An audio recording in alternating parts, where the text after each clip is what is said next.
Hello, and welcome back to episode 3 of this beta podcast session of Dev Game Club, where me and my host, Tim Longo, like to bring you some poetry on Deck 5. Who are you? No, not that. I'm Brett Duville, and thanks so much for joining us. We've had some really great warm reception to the podcast over the last couple of weeks, and we're really, really pleased with it. So it's great. I mean, I would have been happy just sitting here and talking with Tim, and having a record of that and nobody listening. That would have been fine by me, but I really appreciate the response, and I know Tim does too. You can be honest. If you're just the two of us talking, you wouldn't be that happy. But I appreciate the thought. Okay, fair enough. Fair. My mom doesn't listen yet, so we must be doing something right. Anyway, so tonight we're talking about Hydroponics A and Decks 4 and 5, which take you through various areas of recreation on the ship. And what is Deck 4 technically called? I forget.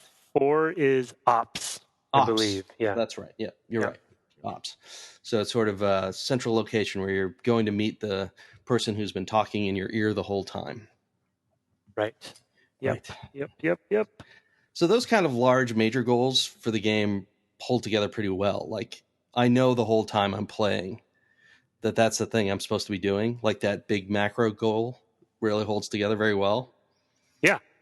It's almost always in the front of my mind. Like, I'm trying to get down to Deck 4. Yeah.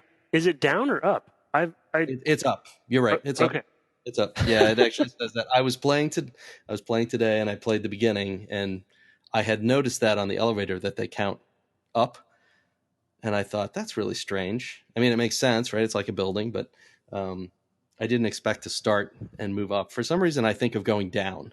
I don't know. Yeah, no, it makes sense. Maybe I've played too many Japanese games or something like that, because they're always about the descents. They're dungeon, right? I mean, yeah, kind of concept, maybe. Yeah, exactly. Luckily, we're not going like both directions.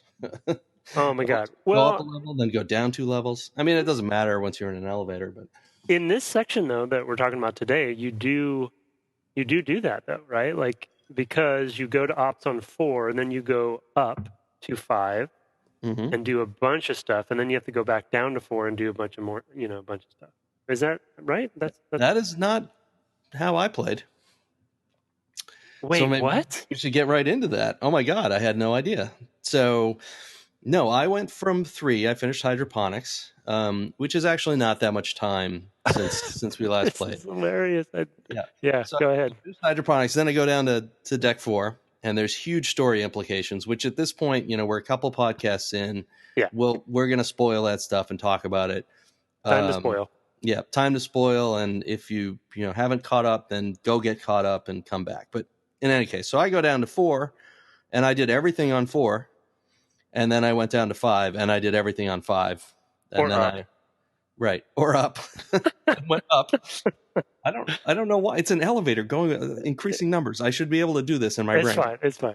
In any case, I went to level 5, and I did everything on 5, and then I got in the special elevator, the penthouse elevator or whatever, and and that's where we ended. Right. So you had to go back and forth. Why is that? So, okay, this is just dawning on me now. I don't have notes about this because I didn't. I just thought I was playing correctly, but I thought I remember her saying something about in order for the transmitter, and in order to progress forward to her, you have to do the transmitter first, and the transmitter is on 5, right? All of the transmitter stuff. That's right. And so I immediately went up to 5 because it let me, and I did that whole section. I skipped 4, basically, and I did that whole section, and then I went back down to 4 when I turned the transmitter. I was like, okay, I got the transmitter. I'm going to go back down and finish up. That's amazing. Even dawning on me until just this moment that they are unrelated essentially, and I didn't have to do that. Yeah, they are completely unrelated. That's funny. I'm flabbergasted. Yeah. So when I was texting you about, because I was like, I just need to finish. So I was trying to get, basically get the SIM cards, and we'll get to that in a bit. And basically that was the end of my play session because that's all I needed to do because I had done the transmitter. And so then I did that, and then I went up. So the sim stuff doesn't turn on the elevator for you. You No, do all that stuff. You can get control of Xerxes and the that's ship, correct. and Yep. then you can go up. Okay, so see, that's what it is. I thought I had to get her control of the ship before the elevator would turn on, but that's true. You just don't have to do it in that order. So that's Right. funny. But what's really great about that is that it totally just supports it. Yeah, yeah. Like, it totally made sense to you. All the voice lines, they don't refer back to saying, Right. thank God you did the SIM cards or whatever. Yeah. Um, oh, wow, that's Weird. a lot. Well, it's weird, and it's a lot deeper than I thought it supported, to be honest. I didn't. Well, yeah, and one of the themes that we don't have to get into now, but that kind of sense of that I wanted to talk about, that sense of place that these two decks specifically, but it's been basically throughout the game, of course, that that sense of place that the ship really has, and is as minimalistic as the game is, and the visual storytelling and all of that stuff. They do give you a sense that it's a real ship. That they have Right. all the representative things that this ship would need, and you can go up and down the elevator, back and forth. I actually went back to find some armor that I had left behind on a previous deck because I had gained enough strength to wear it, and I didn't want to Right. leave it behind. And I just Right. went back. I mean, I didn't need Right. to go to that floor. So Yeah, I can remember doing that in my first playthrough, yeah, because um, as a psi player, as a psionics player, I definitely felt like I need every resource I can find, yeah, and I think I was playing it on hard besides. So it was a very, very difficult game. And I found myself going back to earlier levels and hoping that I would get good drops off of the things I would kill right. that would make, the systemic like respawned creatures. And I think there's basically a couple on each level. And when you spend enough time in any place, ultimately you'll get more mobs. But yeah, that was I can remember doing that for sure. I have not done that. I don't think I've had to do that. I might have gone back just Basically to farming. yeah, but also this time I think I went back to use the level ups, the But, stations to right, change your character right. at some point. Though I can't remember when. It might have been when I was on hydroponics because there's not a weapons one nearby. They're split up. Yeah, Yeah, there's no section I think in hydroponics where they're all together. right. It chose to do that. Oh, is that true? Yeah, that's true. Yeah, I agree. Yeah, I could I be agree. wrong, but No, I I, was thinking of ops. There's one in ops. There's several in ops and in the recreation areas, yeah, where they're all kind of in one place. And there's some funny things about that too. Like in recreation, when you're in the mall, you can only get like tech and stats upgrades in the mall, because they wouldn't want you with weapons and psionics in the mall, right? I mean, it's just yeah, great. I that's mean, true. that's I didn't think about that. great little sort of touches when you talk about it feeling like a real space.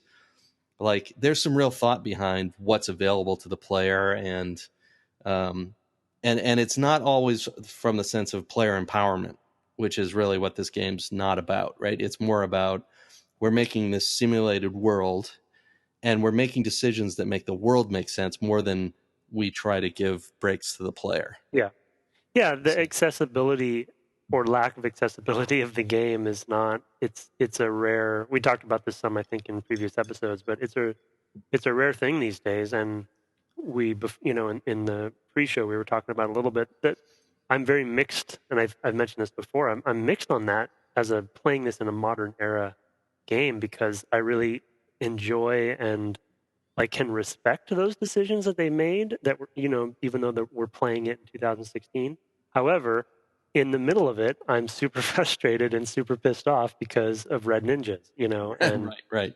and and but when I take an hour after I'm done playing a session and I kind of calm down, I'm like, you know what? That's pretty darn cool that they went the extra mile on that. And you'd like to think that those nuances and those decisions, are making it through into other games in other ways, and we've just become more accessible over time, which is the best of both worlds. You want to blend the two of them. Is the Right. ideal. One of the things that, just kind of taking this particular thought through to its natural conclusion is, when I encountered these levels as I went further and further into the ship. Like the initial levels felt very appropriate for a spaceship. Like they're sparse and it was all spaceship stuff, Mm-hmm. and then as you go further and further into the game, I think they get objectively stranger. Like I get down into hydroponics and I'm thinking, okay, I guess maybe they want to be able to grow their own food, or something. Like they have these replicators. I don't like, Yeah. but it is getting sort of progressively more strange. And then of course now I go to ops and I'm like, okay, now I'm on firm ground again. This makes sense, right? Yeah. Operations, a lot of space. There's some crew quarters and barracks and things like that. But then I go down or up another level, and it's like, and I have a mall, Yeah. like that wasn't on the original Star Trek. They didn't they didn't have space for that kind of thing, right? It was only when they had a holodeck they could have stuff like that. They just don't have space, right? Because this is a spacefaring vessel. You got to build Right. extra metal into a place, to be able to It's support that. expensive. Yeah. Yeah, And it's also military probably based. Although, right. yeah. And this is the first faster than light vessel, right? It's so strange. Like Mm-hmm. that was so weird to me, Mm-hmm. that the I mean, but it's sort of like being the lobster in the pot, right? I mean, the water's getting hotter. You're like, yeah, this is fine. This is good. Like the world's getting stranger that way. And of course, ultimately it'll get stranger still. And I think that those sort of gradations of strangeness make a lot of sense. Like that's good storytelling. They are sort of easing you into the bath and sort of making the bath warmer over time with just like how little sense maybe some of it makes. Yeah, and I think one of the an example of that is the enemy pacing and introductions. That, I mean, we talked about the lack of introductions, but the kinds of enemies, right? As the biological, creepy, weird stuff starts creeping in more and more over time, right? The Right. spiders are showing up now, and you have the bees and all of the different pod variations, and Frickin' bees. yeah. Put Ken Levine in bees. Oh, I didn't. That's a good point. I didn't think about that. Yeah. They're in Bioshock, although they're something you can do in Bioshock, right? Right. But yeah, it's like bees, man. Bees. And those are irritating. Those are irritating to me. I'm sure they're irritating to you because I can't do anything about them. I just have to run. Um, Well, you the know, funny thing for that for me is I'm basically running all the time, so it that's wasn't anything. It wasn't you're anything always new. terrifying. Well, I Yeah. figured you could probably do that like pyrokinesis thing or whatever it is, where you have basically anything that comes near you blows up. So I haven't taken. You mean the proximity based one that's Yes. around you? Yeah, I haven't taken that one actually. Oh, okay. Okay. Maybe I should. I'm Um, curious because I took that one. I started a side playthrough today, and I took that thinking, "Oh, that'll be helpful," because you know bad guys things. get up close. It'll be good to Yeah. be able to just kind of blow them away, and it would help with the bees.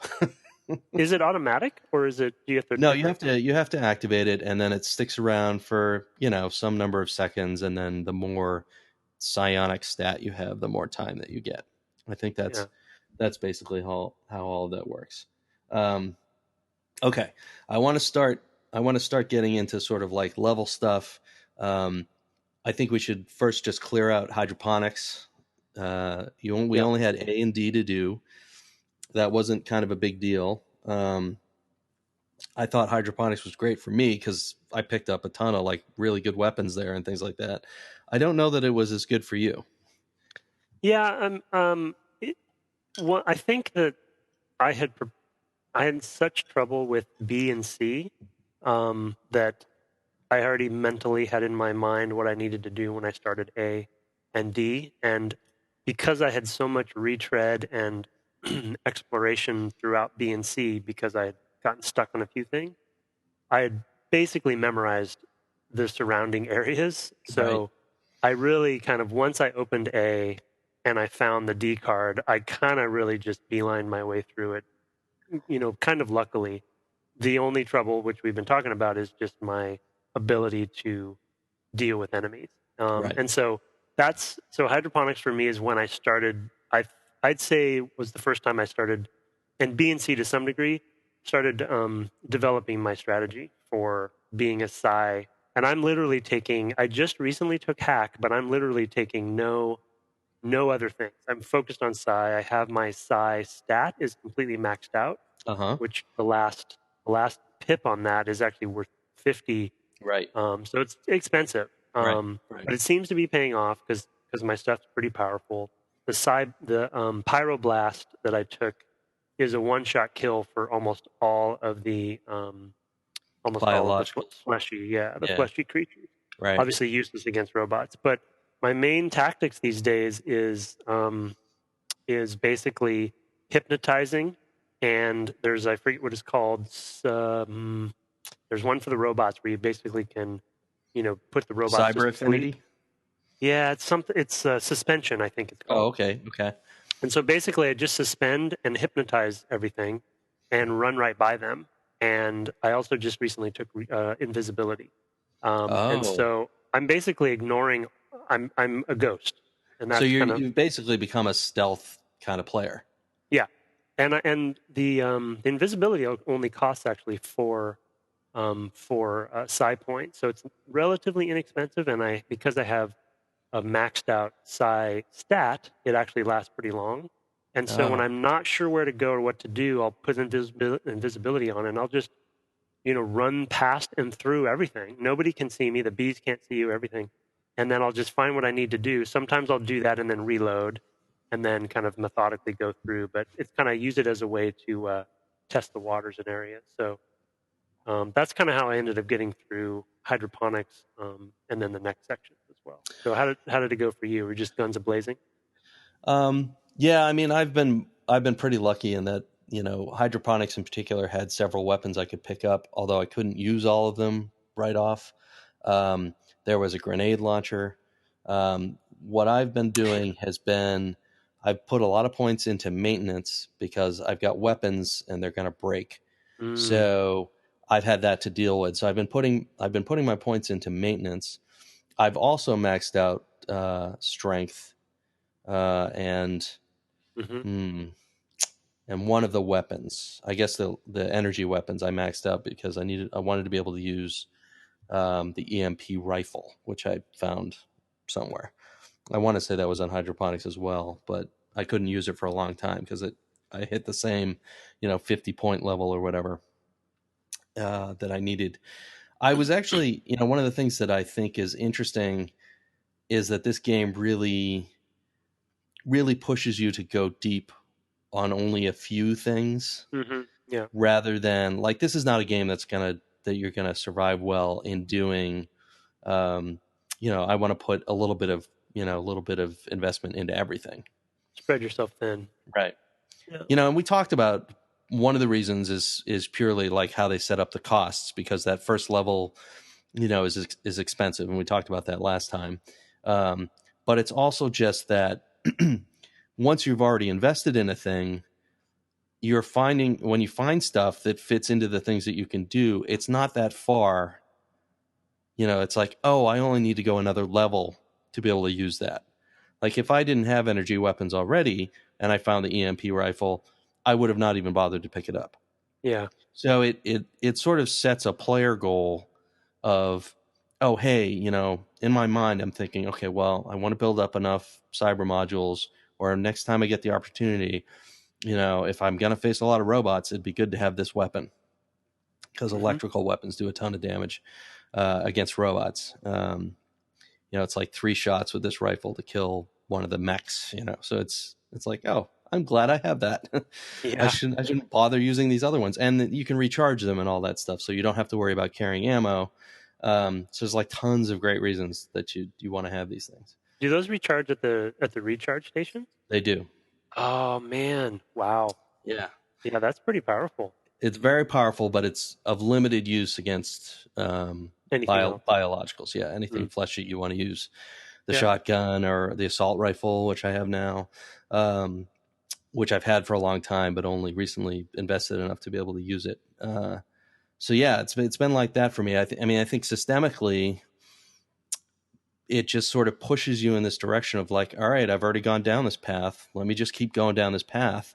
And you're often got those sort of player goals in the back of your mind, thinking, I don't want to waste cyber modules on this thing I'm not going to use, like that's going to take me a long time to be good enough that it's going to have a benefit.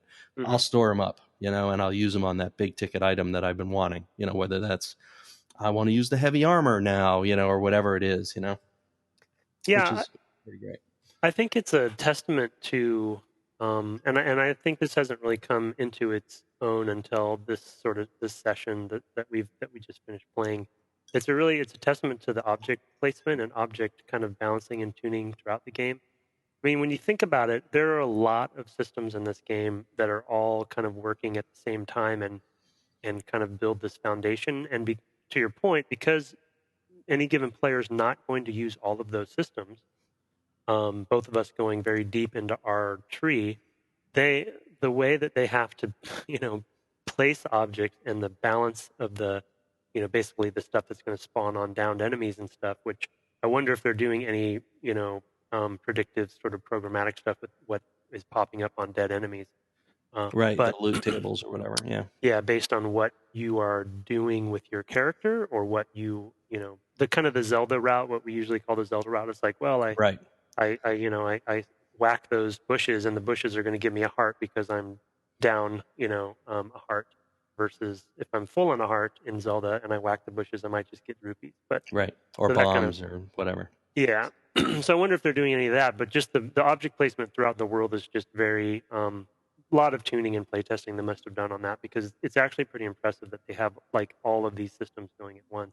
And the other thing I was going to mention that I'm running into here now as well is I'm getting my psi stuff really developed.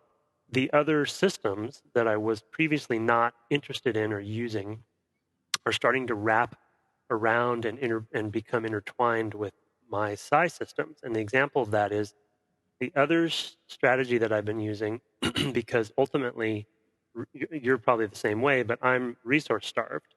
And so, and it ultimately all boils down to nanites for me, and maybe for you as well, because that's the economy that that it costs that you use to do to pretty buy much stuff everything or hack or whatever. Yeah. And so I've spec'd my character in such a way where I've gotten the duplicate ability, which means I can duplicate hypos. Oh. And I cannot duplicate. They're clever, and I'm pissed that they did this and they didn't tell me about it. But I can't duplicate psi hypos because that would be basically endless. Right, but I can duplicate all the other hypos. That's good for you.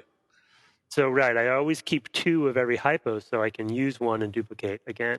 And then the other thing I did is they have this assimilation ability where I can turn ammo and hypos into nanites. And so all of a sudden I care about ammo where I haven't before.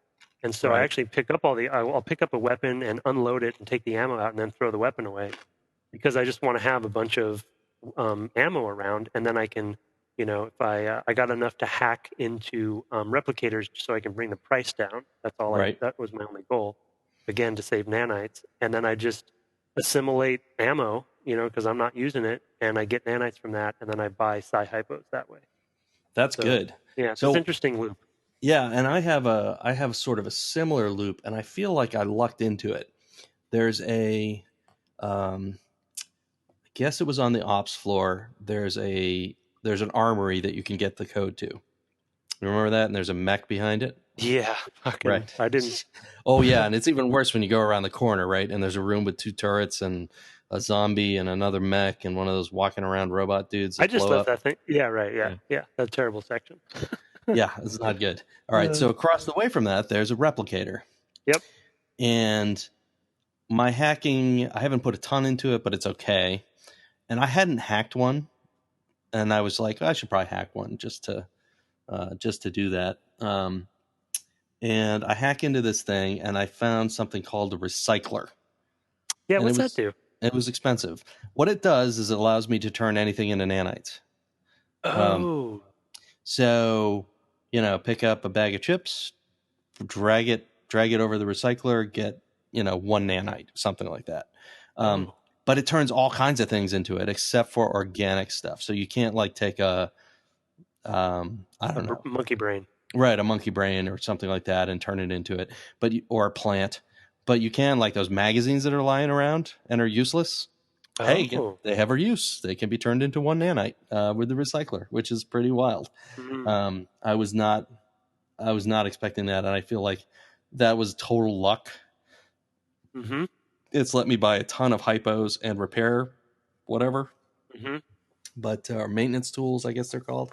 Because those are the two things I buy. I buy med hypos and I buy maintenance tools because Right. I know my weapons are going to break, and I know because I'm basically combat focused, I'm going to take some damage here and there, and I'm going to have to deal with that. I take a lot of Interesting. damage, but yeah, Well, yeah, maybe I wow. should go back and get that thing. I wonder if that's the only place you can get it. I have I no haven't idea. seen It's the one only other one I place. hacked. Yeah. Yeah, it's the only one I hacked, and I don't do it normally because it's just draining nanites. Because I have to do my hacking's not very good. I just have to do it multiple times.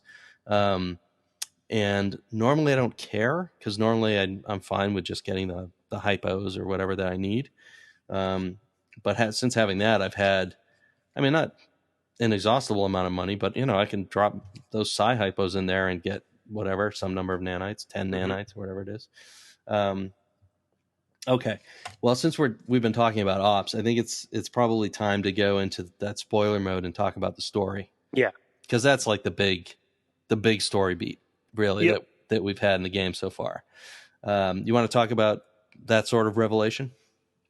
Yeah. So so you get through hydroponics, you get up there finally, and essentially from the, like Brett was saying, from the beginning of the game, there's been this forward momentum to deck 4 where Ops is and where Polito is, who's this character who's been talking to you the whole time. And I want to mention a little detail I noticed after we talk about this section about Polito. But and then you finally get to that to deck 4 where all of the bulkheads are, and you go into the one where she is, which I think is bulkhead 41.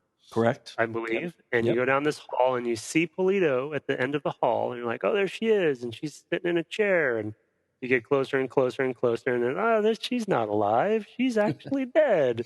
She's sitting in the chair, and there's things didn't go well for her in this kind of very nondescript, like boring room. She's just sitting there, you know, for the simplicity of the game, kind of nice presentation and framing of that moment, right? Because you're just going down this long hall and you see her, and then you realize she's dead, and then um, and then the walls start falling away, and Shodan starts talking, and she starts talking about how Polita's been dead this whole time, and how she has sort of impersonated her, what have you. Or she's taken on her sort of persona, and Hello, insect. yeah, the voice direction, the voice performance, the processing on the voice, the writing, like all of those things coming together, just really, really well done. And I had forgotten until, it's been 17 years for me. I'd forgotten how cool of a moment, even in its slow fidelity, how cool of a moment that was. And little tiny mini story here for this particular playthrough for me. I got to that section and I was like, oh, cool, this is where that thing is going to happen. I looked down at my keyboard for some reason, and it started happening. And so I looked up and I saw it in midstream, and kind of frightened myself for a second because I forgot what it actually was going to do. Right, all the walls dropping. It's really Yeah, good. I mean, melting it's a down. Yeah. really good moment. It's surprisingly strong. Like you said, like very low fidelity. Like I mean, these are 20 polygon heads like on Polito or whatever. This is Mm-hmm. not. When I was streaming today, I had a character artist friend who was in the stream, and he was like, "Yeah, the character art in this game, I don't know." I was like, "Yeah, well." Yeah. Back then you couldn't even necessarily count on hardware acceleration. I mean, it might have been a requirement for this game, but back then, we were still like, okay, we can draw triangles on the screen faster, but we can't even do, maybe even transforming lighting or something like that. Stuff that's totally basic today. All the animation would have been done on the CPU. Like all that stuff was really expensive. So any polygons you had, or any vertices, like that was expensive to animate.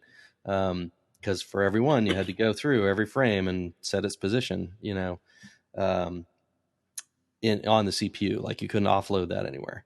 So I was like, yeah, it's a really strong moment, and Mm-hmm. like a lot of the sort of little vignettes you have like that, you go in and she's there and she's facing the door. She's got a gun dropped at her side, it's telling the whole story of what very economically what happened to her. Yeah. And then Shodan kind of goes on. She kind of goes on for a while. She talks longer than I remembered, to be honest. Yeah, and just let me interject one quick tidbit that I wanted to mention. I wrote down a note not long before this about what happened on basically a question: what happened on Citadel Station? Because I couldn't remember obviously from the first one, and then ironically, like she tells you few minutes later, yeah. right? I finally get to this moment, and then she basically does it previously on. Right. But anyway, continue. Yeah, she's like, hey, I know only 100,000 of you bought the original game, so Right. we're hoping for more this time out. So in case you don't know, right. yeah. So she definitely lays all that out. Yeah, that was a surprisingly strong moment, and kind of, for me, it induced a little vertigo because you can kind of go up to the edges, and it's like, oh, and it falls away, And I was like, can I jump down there? Like, what would happen if I walked off the edge? Am totally I tried allowed? myself. So it's a great moment, and of course, it totally brings to mind, would you kindly, Yep. In BioShock. So again, totally echoing themes and bees for Mr. Ken Levine. Yeah. So the little tidbit that I looked back to make sure I wasn't imagining that I assume was intentional. If you look at Polito's portrait, in which you probably noticed as well, or may have noticed, her portrait for the audio logs that pops up, her face looks very much like Shodan's face on the cover. It's kind of, there looks to me at least like there's an echo of the two characters. Oh, interesting. Between the No, two. I So didn't. I did not notice that. I could be imagining it, but I think that was intentional, and it's very, like, even the expression that Polito has, the way she's looking at the camera, essentially, in that just small 2D portrait of her. Right, It in the looks upper to left, me, whatever. yeah, when the audio logs play. So I thought that was a nice touch that I hope is intentional, but maybe I'm just filling in the blank myself. Yeah, I don't know. I mean, it's to the game's credit that if you are making it up, it's totally reasonable, right? It's there's enough there that it feels like that's a possible thing. Oh wow, yeah, I'll have to go look at that. I did not notice that, but I mean, it doesn't surprise me. So the other, I was going to ahead. mention another story theme that pops up at this moment that I'm sure we'll kind of talk about a bunch throughout the next section, is just that concept of working for the enemy, or that unreliable narrator kind of, and now kind of unreliable ally, that you are sort of forced, she basically says, I need your help. I'm going to manipulate you into doing what I want you to do, because Xerxes is kind of the enemy, my enemy, and so Xerxes is your enemy, and so basically you can't win, right? Like, everyone who is surrounding you, kind of both sides of this weird war that's going on the ship, none of them like you, and it feels like a total sequel thing, right? An enemy becomes an ally. Yep.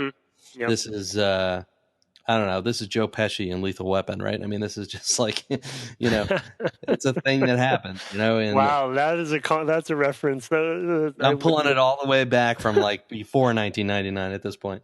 But it's the same sort of thing, right? You know what I mean? Is like, somebody who has been, an antagonist is now not really a protagonist, but is certainly an ally, and you're totally uneasy because that if she gets her way, shit's going to go down. So you're just kind of thinking, okay, well, maybe I can, if we work together long enough, I can deal with this problem, and then I can deal with her.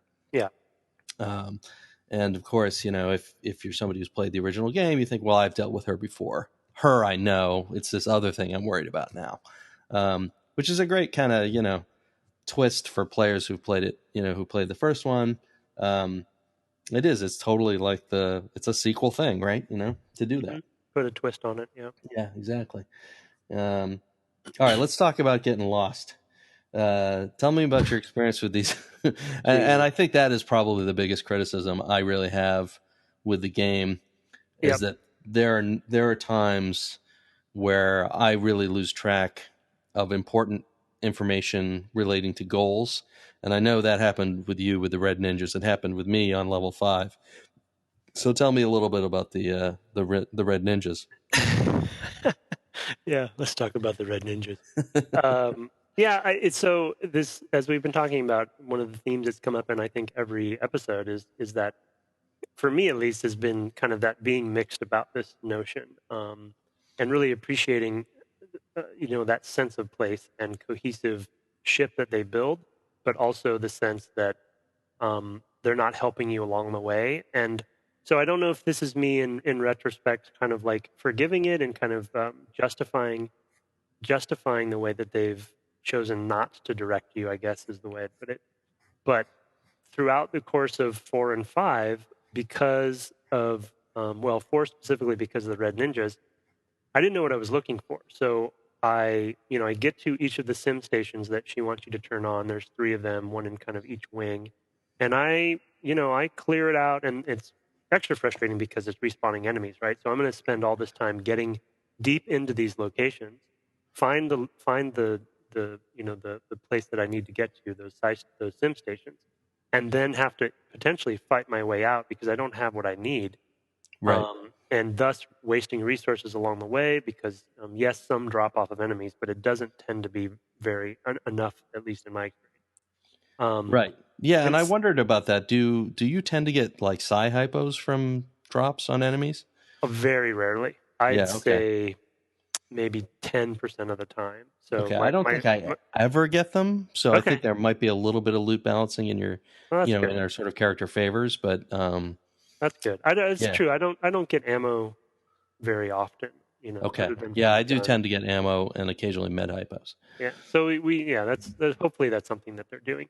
But anyway, I get to those sections, and I actually ended up having, I texted Brett out of sort of desperation, not anticipating a hint, but the answer was right in front of me, with the red ninjas that drop the sim cards for those sim stations. But I didn't know that because my tactic with those ninjas, all the cyber ninjas, red or black, is just to avoid them. Like I said earlier, the way I've built my character is all avoidance, right? Because they're too fast for me. None of my psi abilities really work on them to kill them, though I will clue in my new tactic on how to take them out in a second. But basically, I just went round and round, 4 and 5, but for separate reasons. And because I retread so much, I basically ended up memorizing, the whole area.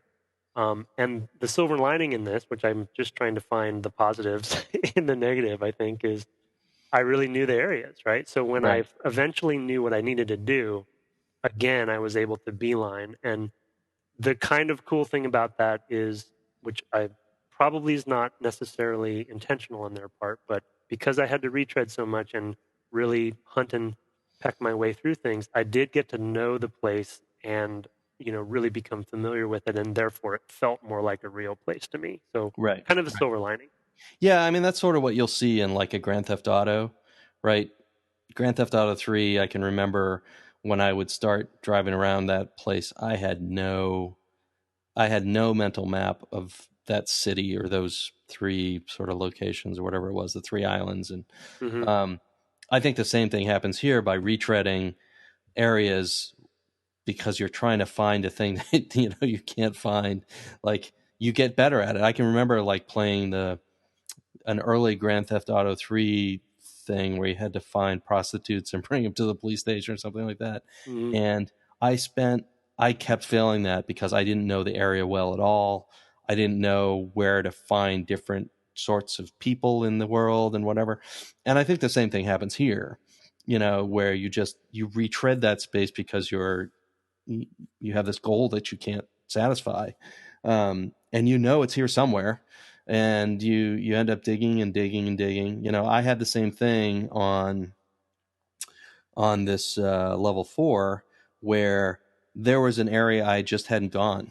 I had Yeah. I had there was a branch, and I went left, and I forgot that I could go right. I forgot that was even there. Yep. And it was like behind a turret, so I was like, oh, I don't need to go down there. There's just a turret.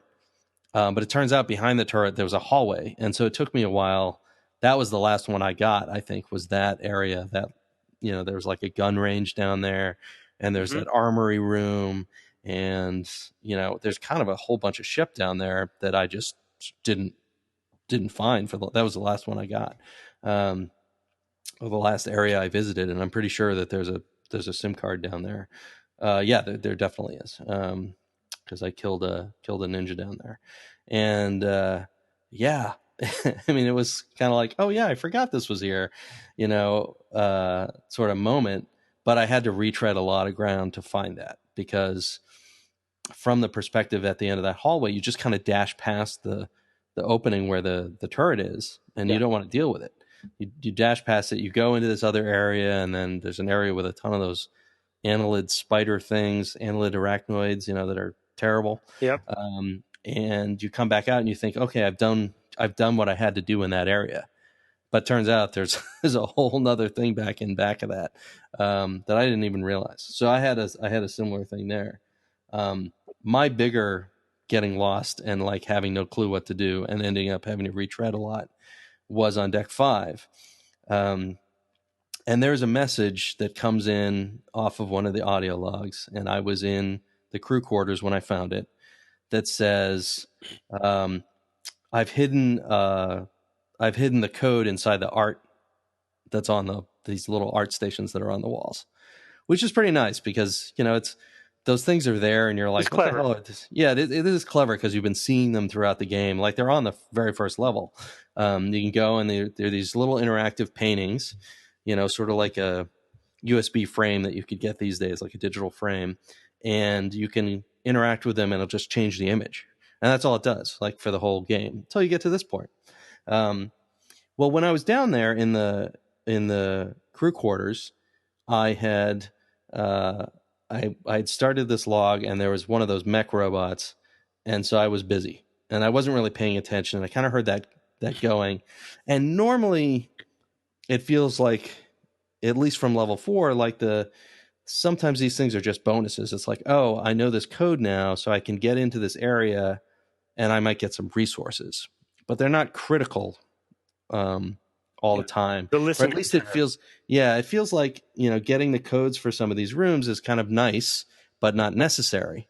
Like, the armory is that way, and there's a little cache behind a desk, that's that way on, I think, level 5, might be level 4, but it's level 5. So it's kind of like I'm like, I don't know, what to do. I finally make my way into athletics, where there's this antenna set up, and there's these 2 ninjas I got to deal with. I deal with them, and I get to that antenna, and I've dealt with a new creature besides on the way, and it's got a lock on it. And I'm like, what the? I don't have any idea. I'm lost. I have no idea what to do. Yeah. And so I had to retread that whole level everywhere. I had to go everywhere. Like, I went into rooms that I didn't, that I had been in, and that there was nothing special in it. And it's like, is there a camera in here? I mean, a frame in here? I got to click through, because they've hidden the code to this thing. And it tells you that. The game does tell you that. But because everything's systemic, and because playing the last audio log that you've picked up is just a key, I often just hit it, soon after I've picked it up. And then something happens, and I'm like, oh, I've got to deal with that now. This was a thing that we had, you and I, and the rest of the team had to deal with on Starfighter, was that if there were voice lines that conveyed important information about the mission, like, we had to make sure that we had another way of telling the player about that. Yeah. For us, that was just, we'll put this thing up on the screen and no big deal, right? This is your objective, and it's on the pause screen and all that jazz. But in this game, it's there, it's buried in your notes, but they're so committed to their fiction of, like, this minimal HUD, this kind of modal HUD, and, like, just the barest concession at the top of, like, when you're pointing at a thing, it'll tell you what it is. Like, that's it, when you're in sort of normal first person mode. When you're in inventory mode, you can dig around into stuff, but at no point does it just pop up text that says, this is your current objective, or these are your objectives. Well, they could have, right? And I feel like maybe earlier in the game, maybe it's a level designer, per level designer thing or not, because I feel like they were a little better. These 2 floors in particular, they seem to have been intentional with, if you go to the notes section, of your readout display or whatever, and they'll give you the check boxes, right, that you need to check off. And the one Right. for the sim stations says, reprogram the sim stations. It doesn't say anything about how to find the cards, right? Or that there are even cards. That was the thing. You and I basically had the opposite reaction, because I got to the sim stations and it said, you need the sim card. I was like, what sim card are you talking about? Nobody ever told me about a sim card. Well, And but I had a similar issue because the first time I killed one of those guys, he had that SIM card on him, that's right. and I had no space in my inventory for it. And I was like, I probably don't need that. I just left it in the environment. Oh, geez, that's terrible. It was not good. So I had to retread for that as well. And I felt really, really stupid. I have to say, I felt particularly dumb when I did that. I just was like, what? How did I miss that? But they didn't. But also, right? Like, they didn't tell you, and I remember making note that those ninjas were red. I was like, the red ninja. I wonder what that means. But then I didn't think of anything of it. But then for the transmitter, same thing, right? They say go turn on the transmitter, but they don't say there's not a checkbox for the painting code, like find there's no the code quest entry or whatever right? that supports. Yeah, and they you have to. And I remembered, like, I went, oh yeah. I mean, I remembered that there was a guy who had talked about that, how we hid these things in the codes. I just hadn't. I was busy at the time and didn't connect it back to the goal, the major goal for the level. I thought it was a bonus area, and I was like, oh, that's kind of cute. And I found one of them. So I had one of the numbers. I had the first one because that was in the same area. I was like, oh, I'll click on these things now. That guy said something about it, but I didn't care. I wasn't worrying about it. But when I got over there and discovered that I had nothing, I was like, you got to be kidding me. I was like, I have no idea. They're all over the place. Yeah. What's worse for you is that it's not like, at least for me, I know I'm looking for red ninjas, but for you, it's like it could be any of the paintings. Yeah, I have to go into the paintings every are room on the ground and broken. It's a mess. Ooh. Yeah, I was not happy. But I will. Yeah, go ahead. But for both of those sections, you really get to know them. And I was going to kind of make a comparison to in what we're playing later on in the next session or the next segment. I'll mention something about Witcher that I was kind of dawning on me playing Witcher and this at the same time. But I'll talk about it later. But yeah, I mean, you get to know these sections for better or for worse, and it's just how frustrated you're going to be when you're missing. Yeah, and, the places make a certain amount of sense, right? I mean, I do love that about the space. I feel like I'm in a real space, in the sense that, like, real human factor thought went into this. Like, how would people use this space? All the crew quarters have showers and bathrooms, and the barracks is funny because it's just like a ton of bunk beds with lockers above, and like, there's a lot of stuff that's really great little touches that just kind of make you think, oh yeah, that makes sense. Of course, the grunts don't get the kind of space that non-grunts can get, or whatever, kind of support personnel. It's really interesting. Although, like I said, excuse me, I do feel like the further you go into the game, the sort of less real these spaces seem, just from an overall macro perspective. But because you're eased into them, you kind of like, you continue to swallow you suspended disbelief already, and now the amount of disbelief that you need to suspend is really just a negotiation at that point. Yeah. To your point about the kind of filling out the spaces too, I had another tiny note that is interesting to me from a level design perspective that I'd like to know if it was intentional or not. But they very clearly have a lot of empty receptacles that you can open up. Right. And, and truthfully, a lot of, not many games do that anymore. There's this sense of, again, playing The Witcher right now, right? If you're going to go and find something that's lootable, there's probably at least some junk in there. But whether it was intentional or not, and I'd like to think it was for them in System Shock, that, all those empty ones will make the one that has something in it way more interesting and valuable to you and more excited, right? And so that's exactly what my friend Jonah said about it today while I was streaming, because I brought up that same point, because I often feel like, why bother having it? Because to me, the excitement for me is, oh, there is one, like, there's one, not, You mean a oh, container? there's one, right, a container, Yeah. a thing that's going to hold stuff. So like that's the excitement that I get. Like when I play, I think it was like Dark Cloud or Dark Cloud 2 or something, when I first kind of noticed this phenomenon of like empty boxes. I'm like, what? Why have them? Like, what is the point? Yeah. But Jonah said it plays to that sort of specialness, like, oh, it amps up that excitement. In Skyrim or Fallout 3, I don't remember if we did it that way, but certainly in Fallout 4, we just tell you it's empty. Like, so you mouse over and it says empty, Yeah. and I'm fine with that. Like, they're empty. Of course, in those games, they're functional too, in that you could put something there if you wanted to. I mean, most of the time, I can't imagine caring, but you could. It would make it easier to find stuff later. Like, in this game, I kind of would like to have a loot crate somewhere that I'm going to put stuff because I don't have enough space to carry it around, but I want to hold on to it. It would be kind of nice to be able to come back and go, okay, this is the space where that is. But okay, that's fine. I don't, that's not a requirement. But yeah, for me, there's just something about like having things that are just empty, and a fair number of them. Like, it's a high percentage, Yeah, I'd say 50%, so it feels like a lot of the time you're looting stuff for just just a waste of time. Like, I don't know. I guess that's what it gets down to for me, is like, I don't want to waste the time to go and open a thing and go, oh no.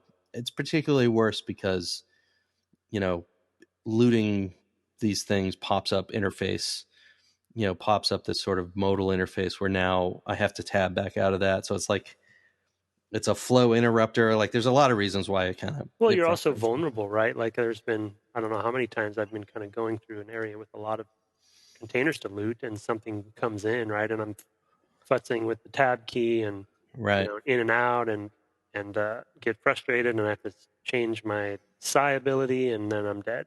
Yeah. Yeah. But yeah, it's true. it's a time waster. It's just this, and also the accessibility points we've been making about just objectives.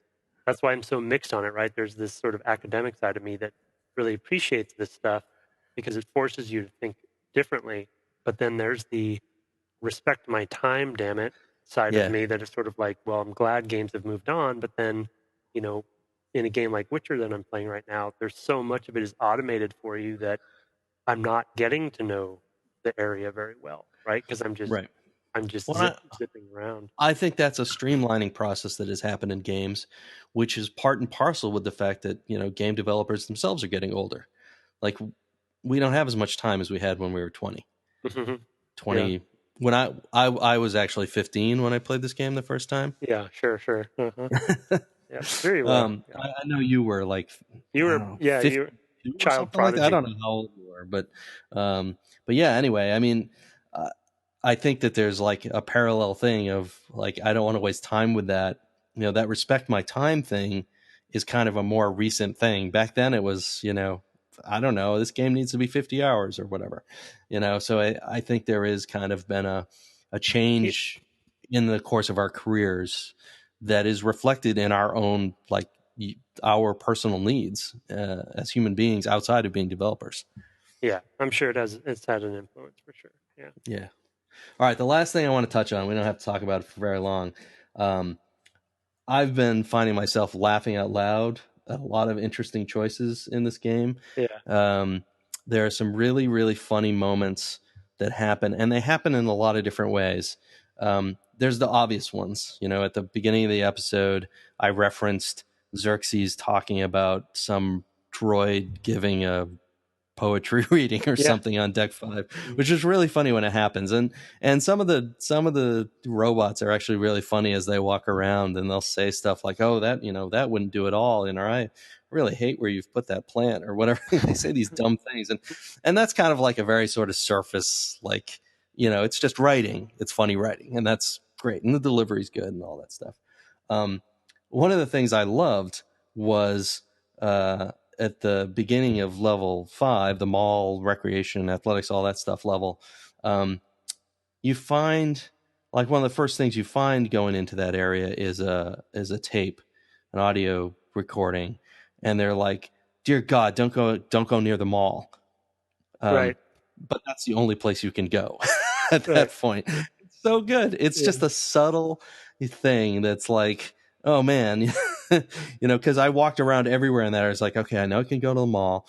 And I walk around and I'm searching through like probably every player does, and I find this tape, and it's like, don't go to the mall. And then I discover, oh, it's literally the only place I can go, and that made me laugh. Yeah. And the one other thing that really stood out to me was, did you go into the movie theater area? Yeah. Did you use the value rep thing in there? The replicator? Inside the movie theater? Right inside the lobby. Like there's a case that you can break open. It's got like sodas and chips and stuff like that. I didn't use Okay. So you can go and use that thing, and like everywhere else in the game in those replicators, sodas and chips and whatever are like 3 or 4 nanites. They're cheap. They only give you 1 hit point. If you go into the movie theater one, they're like 950. That's great. It's hilarious. That's great. That's another time where I just laughed out loud. I actually sent out a screenshot of that one to the Twitter followers and all that stuff. Oh, I did see that. Yes. Yeah. It was just hilarious. Great stuff. So did you see the, in the I don't know, the escort sort of love nest area, that replicator up there with the key card? You can choose the key cards. Yeah. Yeah. Did you do any of that?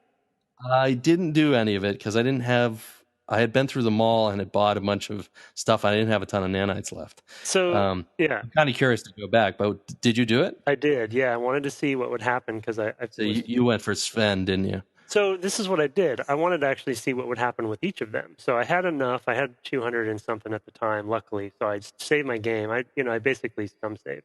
But I basically did I bought every key and reloaded. Bought every key, tried every door, and reloaded. None of the keys you buy open any of the doors, as far as I can tell. So basically, there's they know people are going to want to see something inside, right? Morbid curiosity, and it just doesn't. They just don't pay off at all. And nice. And if you, I assume they would, that they would think people would save and reload. But if you didn't, you're spending $200 for. Who are you going to complain to? Yeah, exactly. Yeah, so nice. that was an interesting. I mean, that's a whole section that they built out. They scripted all that stuff and put in. And those cards, and there's an audio thing. Yep. I assume they don't come. They don't use them any other place, but they made art for those doors and those key cards. And unless I was doing something wrong, I think I tried every key in every door. And it didn't actually do anything. So that is awesome. You've made the point. A lot of role playing games used to do that, but that's pretty funny. Well, they have a lot of. You mentioned a few times that they've put commentary in here subtly throughout the game, which is also something that is rare these days because just people try to stay on track, right? The assets are a lot more expensive. Yeah, convincing someone to spend the money on doing something like that is hard. Yeah, that's sort of one-off little. There's still some that make it in every once in a while, Easter eggs and stuff, but nothing that elaborate usually these days. All right, well let's take a quick break. And then we'll come back with what we're playing and talk about what we're going to do for next time and the next couple of episodes. Okay? Sounds good. This is Xerxes. At 0200, there will be a poetry reading by Protocol Unit T892/2 in the Deck 5 Commons area. Please bring any authorized material that you wish to be read by T892/2. And welcome back. We're here with our final segment for the episode. We want to talk about what's up next, what we're doing next week. Talk a little bit about the final arc of this little podcast of ours about System Shock 2, and then at least briefly touch on what we're playing. So what are we going to do next time, Tim? So we have just finished the Deck 4 and 5 stuff. You should be on Deck 6 now, going up the main central elevator, or down, whichever you choose. Actually, it's all relative, I guess. So I remember as I entered that elevator today playing and kind of got up and I'm standing in the elevator and saved my game, ready to go. I can hear outside of the elevator a bunch of terrifying sounds that I'm not looking forward to all at once. So yeah, you can look forward to that, and we're going to play through to the end of the game. So that's the next episode will be our last session for the play stuff. So yeah, we're gonna finish the game in about a month. So it's in keeping with our sort of status these days, as adults with children and having lots of more demands on our time. Yeah, I'm looking forward to finishing the game. I'm really curious to hear about your experience with the very end of the game, particularly when I think back on my own experience, because I found that uh, impossible to the point that I put it down when I played. So I would just say stock up on those psi hypos, Tim. Make sure you've got plenty of it. I can't mean, believe you played on hard, by the way, as well as that's just crazy. Well, I will have a confession to make next time relating to that and the end of the game. Okay. So look forward to that. And then we've decided to do a fifth and final episode, like the original Rebel FM podcast on which we're kind of loosely based. We're going to try to get a developer in here, and we have some good leads for some very exciting people to talk to. If we can get even one of them, that'd be great. If we get more than one, we'll talk to them each for 45 minutes and stitch that all together into a big podcast of goodness. It would be really, really, really interesting to talk to anyone who worked on this game, because I know, whenever I talk to people who are outside the industry, for example, about games that I've worked on and choices that we made and like how did this come to be in the game, it's very exciting to talk about, and it's fun to do, to be able to pick the brain of sort of a colleague, broadly speaking, or somebody in the same industry as us with our own perspective, would really be a lot of fun. So I hope that comes together. We'll do that. We'll let you know. And we'll keep you posted for sure. Yeah. And then I think one other thing, this is a little on-air production meeting, but we didn't talk about this during the break. I do think it'll be worthwhile to talk about what we'll play next. Yes, good point. Either at the end of next week's podcast. I think probably then, because I've been pushing to allow people to vote, and I think there's a lot of games that we'd like to play. So having the audience choose the order would be kind of interesting. But we'll see if we do that or if we just kind of go straight shooting and say we're going to do this next for whatever reason. So that's that as well. I, however, hate voting, so he's got a hard sell for me on that one. So we'll see how. Right, but I could just go change all the passwords on the social media, and it's a fait accompli. So anyway, what we're playing? What have you been playing, Tim? Other than this, as you might guess, I am still playing The Witcher 3. And. Not much more to add. The one thing I will mention, which I alluded to earlier in the episode,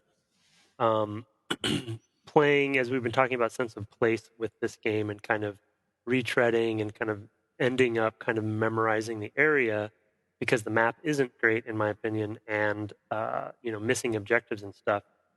Modern game like Witcher, which is open world, huge game, many quests at once, a lot of different things to do, but still very kind of handholdy, right? Like they draw lines on the ground in your mini map to tell you which way to go, and you can fast travel to places. And so this sense of like I'm in Novigrad right now, in the game, and huge city, pretty complicated city, but because I'm basically just using the systems they have in place to lead me around, I'm not learning the city at all. Like I couldn't navigate my way through, and I'm just following the mini map, and I'm following the objective icons, a la an open world game usually has, and so you kind of miss. That's why I'm so mixed on this game, because I'm missing kind of that sense of place and getting to know the streets and the buildings, and maybe over time I'll get it, but it's an interesting comparison that I hadn't anticipated playing both of these games at the same time.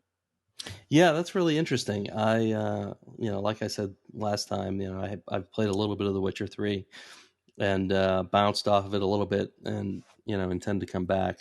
But yeah, that's definitely something you sacrifice, right? I mean, design is all about trade-offs.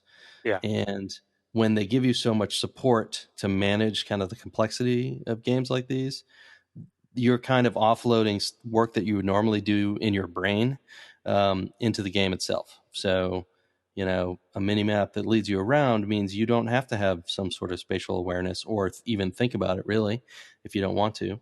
And so, you know, it's a trade-off. You know, I can remember having a coworker on Starfighter who was a huge fan of having to make like maps when you played RPGs, which is something we used to do, you know, or a text adventure for that matter, like to literally draw a diagram, keeping track of where you are. And it's something like a game like Etrian Odyssey kind of does. It puts it into the game, but you still are like doing active work to like maintain that map. So that's kind of, yeah, it is kind of wild. Like we do a lot of things for ease of use, you know, and to appeal to a mass audience, but at the same time we're kind of cutting away, you know, these skills we all could have or could develop more. Certainly there are people who can't, but in general, you know, that's just the thing that people can do.